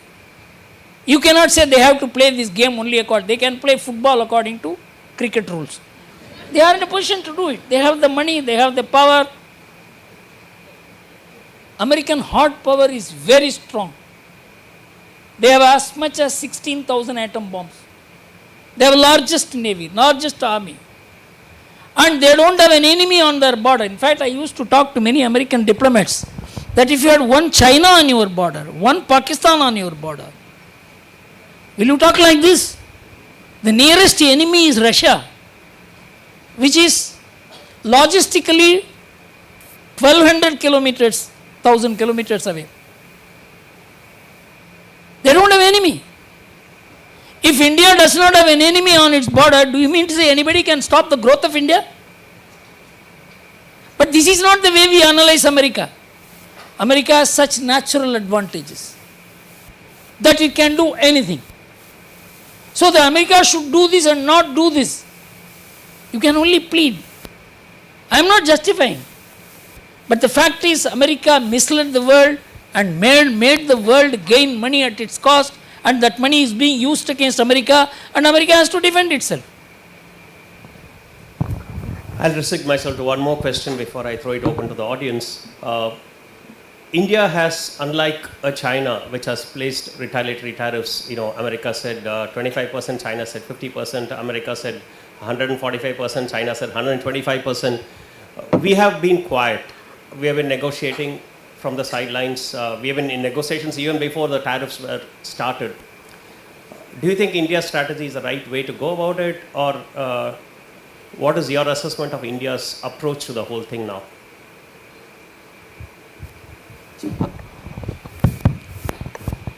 See, my feeling is India has a track to diplomacy with America, which none of the countries have, including European Union. Even Russia has a track to diplomacy with America. American foreign policy has changed completely after Trump came. So all other countries are only dealing with America formally. We can deal with America informally because of the chemistry between the two leaders, and also because most of the Indian way of approaching geopolitics is now being followed by the new American administration. The way we consider certain ideologies as our adversaries, America is also thinking. Previously it was not so. So there is an alignment at the mental level, and America feels that a democracy like India is needed. I will give you a simple thing. The liberal democracy's total population is just 13%. Autocracies constitute 56%. If India is not added to the liberal democracies will be less than 30%, will be 13%. That is why G7 nations are holding India's hands. Without them, without us, the liberal economies are at great risk.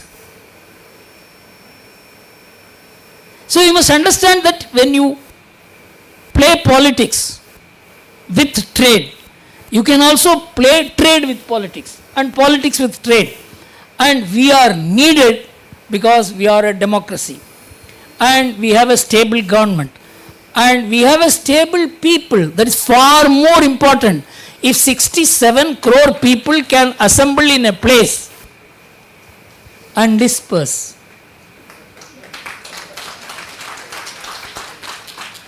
there is a national consciousness at work. Has anybody studied it? Pew Research said, please note this, Pew Research said in the year 2022 that in America the people are divided into two groups. The Republicans won't marry into the Democrats' houses and vice versa. 60% of the Democrats won't like to marry in a This is a complete vertical division of the society. And Pew Research says it is like polarization in any other country. But the problem with America is that there is no common bond in the country. You know, Italy has 40,000 saints declared by the church. America has just 3. One in 1774, the other 2 in 2002. There is no sacred place. There is no sacred mountain. There is no sacred river. There is no sacred person on whom the country can converge. It is only law, court, constitution, army, military. Do you mean to say it can keep a country together? 60% of the American states want to secede from one another. In 2022, 6 American army generals, chief of staff, and 6 defense secretaries wrote a letter to the Pentagon that if Trump or a Trump-like figure contests the elections in 2024 and loses, there will be civil war in America. Army will not maintain neutrality. You know why? Why Trump? What Trump is fighting? From 1600 to 1960, the non-Hispanic white American population was 87.5% and more. In 1960, their population was 87.5%. You know what is the white, non-Hispanic white American population today? 58%. In just 60 years. In the last 20 years alone, it has come down from 78 to 58%. By 2040, the white population will become minority. That is the battle in America. It's not tariff. So anyone who looks at America, tariff, economy, finance, they will be missing the larger picture. They are fighting for the survival of the character of America as a white American nation. I shall now invite questions from the audience. Only 2 rules. Please keep it brief. Don't express your views. Ask a question and please identify yourself. Thank you. Yeah, the gentleman in the red shirt there. Good evening. It was a very informative session. Let us give a big hand to Mr. Gurumurthy for a very, very informative session. Let us give him a very big hand. I am Srikantan Narasimhan here and retired from EY last year. My wife is fortunately working in SASTRA group of institution as a teacher. She is Jayashree Srikantan, working as a teacher in Sandhi Pani School. Yeah, my question is, you have given all the problems listed to be faced by the government, by the tariff imposition, and what steps government of India is planning, because you are one of the unofficial advisor to the government of India. You must be knowing the steps which India is going to take. That will, if you share some of them, it will help us. Thank you. Sir, as I told you, Trump's game has only begun. He is going on a trial and error model. Who will blink first? It's a political game, geopolitical game he is playing. Everybody is bothered about what will happen next month, next year. Those who are not so much bothered about what will happen next month, next 1 year, are the only people who can face Trump or Trump-like situation. All that we have to understand is that what Trump is doing is what America has begun doing from 2016, and even during Biden's period the same thing happened, but Biden was not announcing it and doing it. So we must be able to deal with America partly through economics and partly through politics, and I think our people are doing it well. And we have not become financially dependent on the global financial model and system. As I told you, we have less debt, and that is the disconnect between global crisis and us in 2008 as well as in 2025. So what the government will do will depend upon what Trump will do, and in my understanding Trump will consult India and do. Unlike in the case of others, he will not. Interesting. Gentleman here in the first row. Arigara Gopalan, Namakkal, the number one poultry and transport in India. We admire Gurumurthy ji as our elder brother. He has given a lot of guidance for poultry and transport. There are two coins, for coin, two sides are there. Gurumurthy ji told all the plus points. I want to tell all the difficulties for a common man. Now small poultry farmers and dairy farmers are in dying stage because feed cost is higher. In China and America, they are ruling animal feed industry with the GM crop. I appeal to Auditor Gurumurthy on behalf of entire poultry farmers and dairy farmers of our country to make open study on GM crop. We are getting per acre, for example, 2 tons of maize.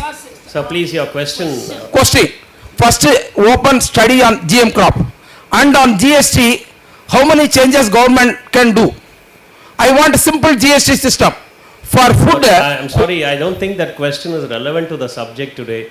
If you have a question on the subject, please do ask. Sir, what are all the problems here? This is the general economic question related to a particular industry. That is not the matter for discussion. But common mans are suffering. You are telling everything is all right, but all small, medium, small industries Understood, are sir. suffering. We take your point. We take your point. Okay. Can we move on to the next? Okay. The gentleman there. Okay. Yeah. Can I go ahead? Good evening, sir. My question to Gurumurthy, sir. My name is Balaji. Your microphone is not working, or you're keeping It's it. working. Is audible? Yeah, hi. Oh, my name is Balaji. Good evening to all of you. My question is, will there be any winners from the current trade war? And if so, will be India's position? Will there be any winners from the current trade war?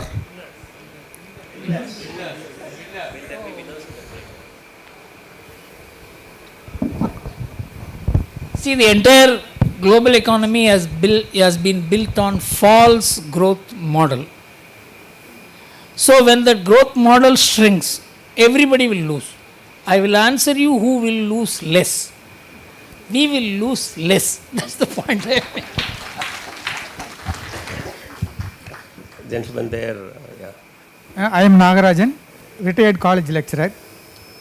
My question is, will there be a global recession again because of this Trump's attitude?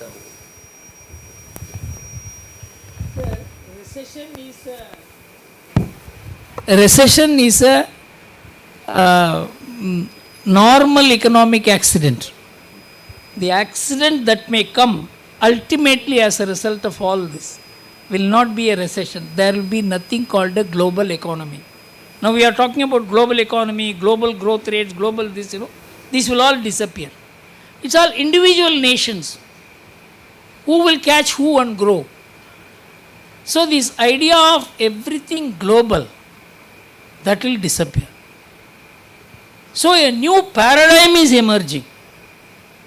And unless America plays the same role which it has been playing, there is nothing like global economy, there is nothing like global institutions, there is nothing like WTO. So no, we should not use the same yardstick after what is happening to say what will happen to the global economy. There be a recession, there will be a growth. I think all this is bound to change because it is all product of multilateralism, and multilateralism has been pronounced dead. So namaskaram, sir. So namaskaram. I belong to the engineering and technology fraternity. So who thinks sanctions and tariffs are good for us, because sanction is someone giving us something and tariff is the rate card. Anyway, thanks for a good lecture. My question is, if we change our policies carefully in such a way that we retain all the intellectual capital for our own country, like avoiding brain drain, I'm quite sure all the families here will be contributing to the global economy in some way or other. If our country's policy is reframed in such a way that the brain drain is avoided, will it be good for us? Then we don't have any reason to organize talks like this. See, every policy response will be based on the policy that is developing at the global level. So you cannot say we will protect our intellectual property right, intellectual resources, if somebody is going to demand it. The world is going to require Indian intellectual capital for a long time. This is good as well as bad. But instead of contributing to the common kitty called the world, if we contribute to 3 countries, then we will gain from those 3 countries also. So bilateralism, in my view, is better for India. For a small country, multilateralism is good. For a large country, which is 1/6 of humanity, multilateralism is not good. I would like to open my market to 3 countries and gain from it, than to 160 countries and not gain anything. So I always believed during the Swadeshi Jagran Manch movement also that bilateralism is good for large populated countries and only for small countries like Singapore or Hong Kong or Korea or Taiwan, multilateralism is good. So in a bilateral situation, India will gain by everything, including by its intellectual resources. Yeah.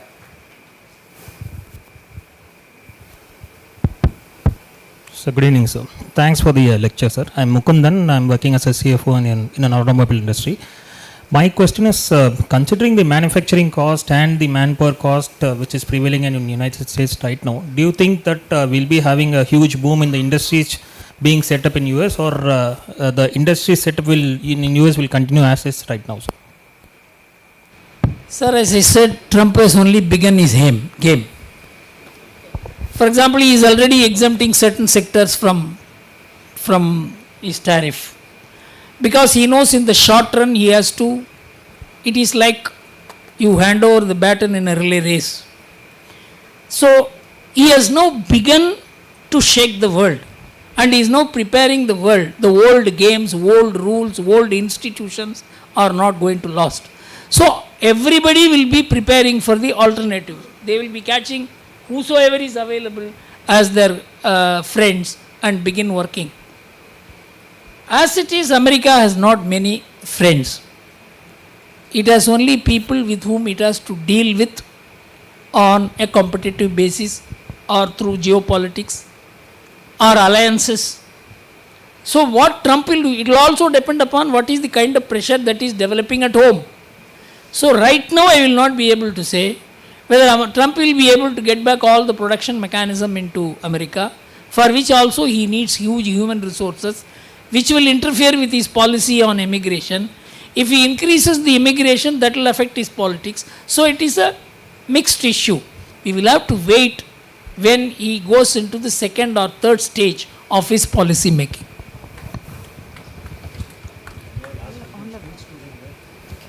So Yeah. with There's a globe, school student there wanting to ask a question. yeah, I'm Srisha. Good evening, everyone. And your lecture was really good. Actually, it was really insightful and impactful. So my question is, with global tariff wars shaking up the old order, is this India's moment to rise, or are we playing too safe? Because where the big players clash, smart ones find opportunity in the chaos, right?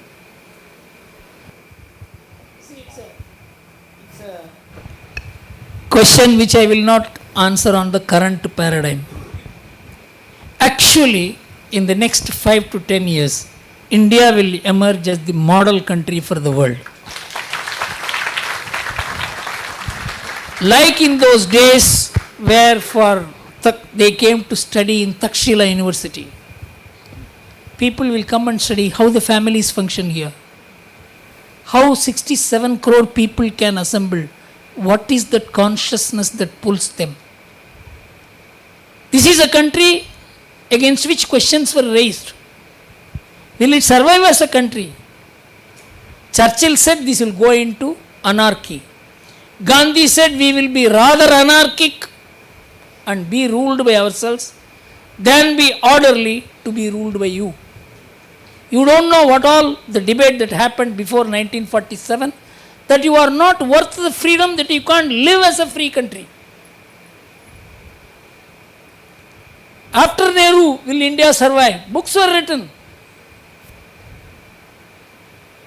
But as I said, pure research said there is nothing to hold the country together without the government, police, army, court, law.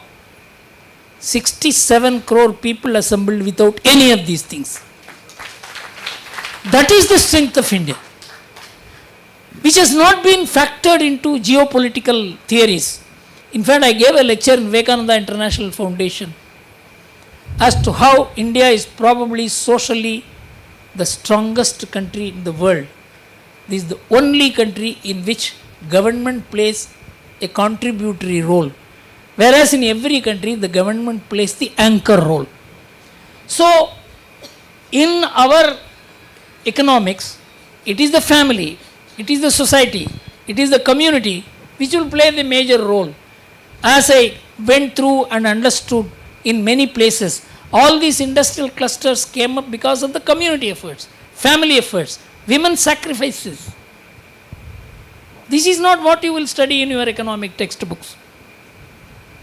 So you have to understand, the world will understand India, and then only the English educated people will understand India. This is not any statement which I am making out of my love for India. It is a statement which I am making because of the comparative study of India and other civilizations. So to say whether India will rise, India will always rise, but at its own pace. If you say whether India will rise at 10% GDP, 10% GDP was achieved during the UPA regime, when we incurred current account deficit of $375 billion and achieved an employment of 28 millions only, just 28 millions. Whereas during Vajpayee period, we achieved a growth rate of 5.6%, inflation less than 4%, and employment we added 60 million. In UPA period it was 2.8 million, it was not 28 million. Every year we added 1 crore employment, 1.2 crore employment, and without foreign investment. This is what shook the world. That is the performance capability of India. So India will rise. It will rise at its own pace, at its own model, at its own moderation. So how many cars are sold in India? That is the base of judging India. But that is not the way you should judge India. Because that is the way America judges itself. Japan judges itself. But that is not the way we should judge ourselves. How many people have houses in India? That's far more important. So India will rise because it is not a society shaped by governments. It is a society which has been shaped by long-lasting civilizational values, which is reflected in its economic performance. So our economic textbooks will not help you to decide the strength of India. We're running out of time, so one last question from the gentleman there. Sir, is there any possibility of emergence of BRICS currency? If it happens, what will happen to the global economy? Sir, the idea of global currency itself is a product of globalization.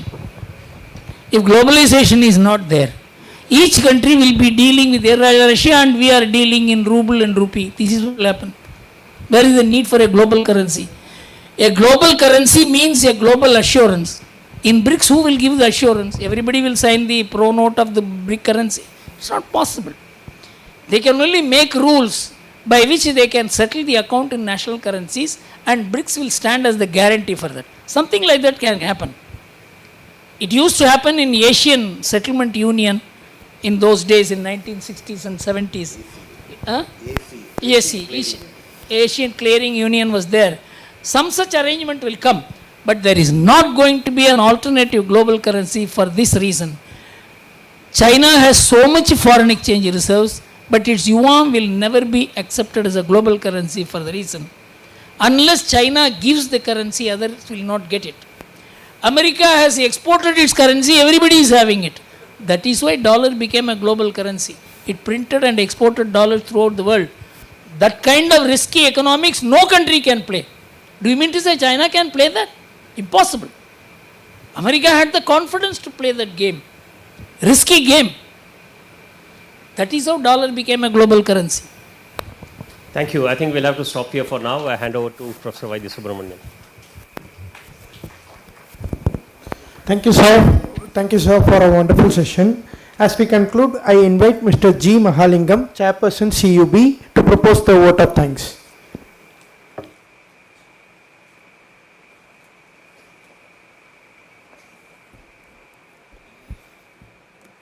Respected Gurumurthy sir, Dr. Vaidya Subramanian, Mr. Raghuvi Srinivasan, I am very happy to point out Mr. Sethuraman sitting here very patiently through the entire lecture. Board of the CUB, past directors, present directors of the CUB, staff of CUB, lot of corporate people out here, senior bureaucrats, and last but not the least, the students of SASTRA University. Sir, it has been a brilliant exposition of your ideas.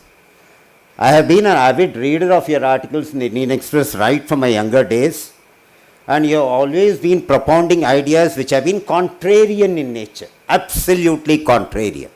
I mean, people believed in something, and Mr. Gurumurthy comes up with something absolutely contrarian, and building up a very strong rational background to justify those ideas. We have always been guided by a kind of over-consuming US economy, overspending US economy, running huge fiscal deficits, running huge current account deficits. Even today the US current account deficit is 4.2% of its GDP. Running a debt to GDP ratio of 123%. Running on 8,000 tons of gold, not having single foreign exchange reserves at all. We have been somehow made to believe that this is a kind of model economy that we need to run in our country. Sir, you gave a completely different picture, different perspective, how the economy could be run. If we go through the press and the media articles today, one will be led to believe that the whole world is actually descending towards a chaos after the Trumponomics.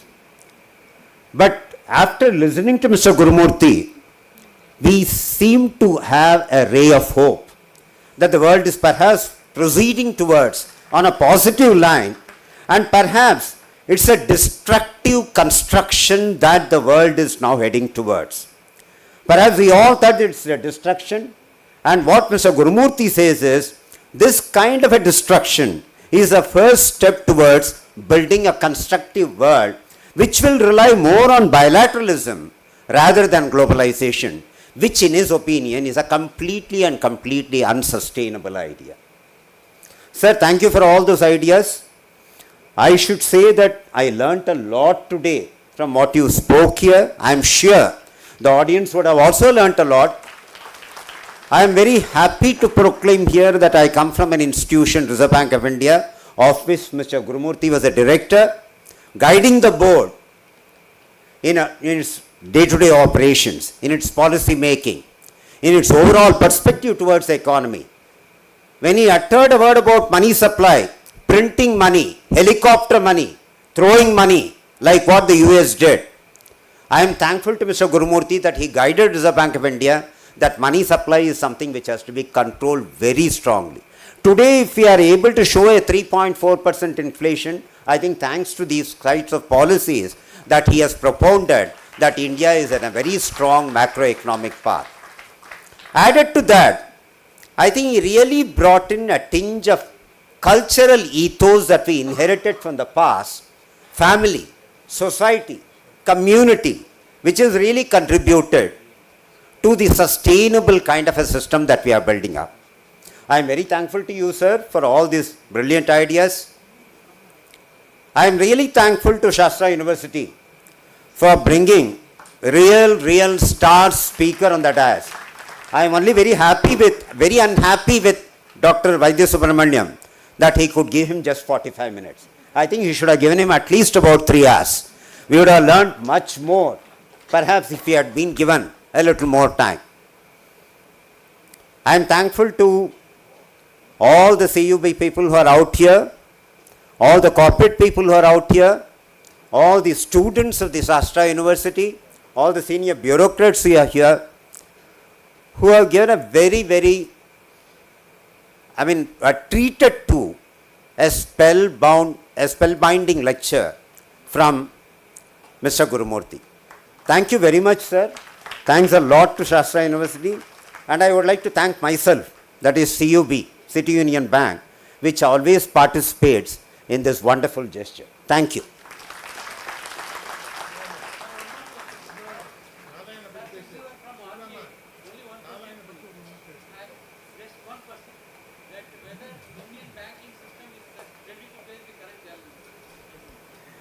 Before we rise for the national anthem, I thought it would be appropriate also to recollect the services of Mr. Narayanan, in whose memory this entire lecture series we organize every year. A banker par excellence, a banker with a human touch. As Mr. Gurumurthy rightly pointed out, he is not a banker who did business with customers based on those project proposals that come out with some fictitious data that can be manufactured overnight. He was somebody who saw banking requiring a personal touch that touched the lives and livelihoods of so many people and institutions, beginning in Kumbakonam, Tanjavur district in those years, and today a truly pan-India bank of growing excellence. Thank you very much, sir. I request all to stand and sing national anthem.